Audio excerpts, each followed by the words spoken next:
الله الرحمن الرحیم. قدرمندو کتونکو عمر جمشید یم. کم خلک چې میوزیک ناوري یعنی غاني بجانې ناوري دای ته به الله پاک په ورځ د قیامت څه انعام ورکوي. دا ویډیو لازمي وګورئ. دا خبرې وورئ چې الله پاک به هغه چاته کم انعام ورکوي څوک چې میوزیک ناوري یعنی غاني بجانې ناوري. دا ویډیو پیغام وګورئ بیا سره خبرې کوم. هغه خلک چې هغوی په دنیا کې میوزیک نه اوریدلی میوزیک الله جل شانو به د قیامت په ورځ وایي چا میوزیک نه اوریدلی هغه لږ دې خوا راشه کار مې دی اوس ټول به راغواړي ټول چا چې میوزیک اورېدلی به پاتې شي ځکه مجرمان به جدا کېږي په هغه ورځ باندې اب جنت ته ځي جهنم ته به ځي سزا به ورکوي هر څه به کېږي جدایي دا کم چې غیر میوزیک والے دي ته به تاسو لږ راسیټ ته تاسو سره میکاله ځان له مجلس ته ستاسو نو څه به کېږي په هغه مجلس کې الله جل شانو به انبیا کرام هملته راغوښتي الله جل شانو به فرمایي تاسو په دنیا کې میوزیک اورېدلی نه یا الله موږ نه دی اورېدلی ولې الله ستا حکم دا شی ټیک نه دی ستا پیغمبر فرمایلی چې ګانې بجانې په زړه کې منافقت داسې پیدا کوي لکه څنګه چې اوبه هغه بوټي زرغونوي لوبیا زرغونوي دغه شان موږ نه م خوښوو یا الله او دی ښه زما د رضا لپاره م پرېښی موزیک نه او یا الله او راځئ چې نن باندې زه میوزیک اورم د جنت د جنت ته ټول نه بهترینې حورې به راشي او دغه مجلس کې به دوی ته د جنت میوزیک اورئ څه د جنت میوزیک داسې میوزیک به چا چېرته په زندګۍ کې نه اورېدلی او نه به یې د دې سوچ کړی بیا به الله جل شانو هغوی ته باس یا الله مه بندوه مه بندوه نه نه صبر وکړې دې نه بهتر درته اورم څه درته اورم بهتر الله جل شانو به وایي لږ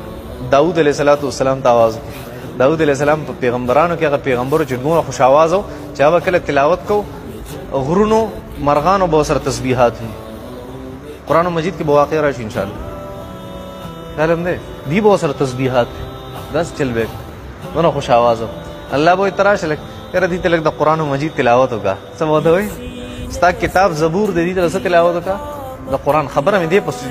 روانه کړې وه چې قرآن مجید ته ګوره الله به ورته څه وایي څه تلاوت وکړه د قرآن مجید زبور پرېږده د قرآن مجید تلاوت وکړه بیا به شروع کړو خلک به حیران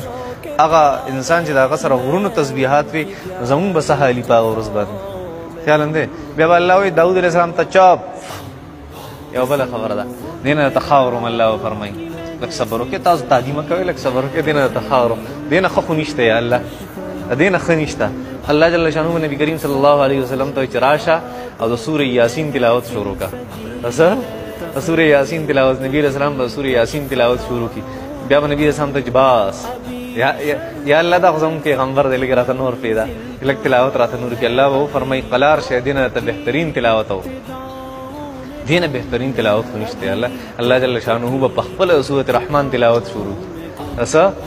د بیسټ میوزک آف قرآن بهترین میوزک د قرآن چې دی په صورت رحمان کې الله جل شانه به شروع کړي دغه ورځ مرګ نشته که مرګ چېرته وی د جنتیانو زړونه به چاودلي وي ډېر خوش اوازې د لاس دا ویډیو وکړه څنګه تاسو په دې ویډیو کې اوریدل چې دوی وایي چې یاره نبي علیه السلام ورته سورت یاسین وایي هغه چاته څوک چې میوزیک نه اوري او الله پاک ورته سورت رحمان وایي هغه چاته چې څوک میوزیک نه اوري. قدرمنو که اوس هم چا میوزیک اورېدلی وي نو الله پاک غفور رحیم دی موږ ته پکار دي چې په هغې باندې استغفار شو او آینده چې کوم دی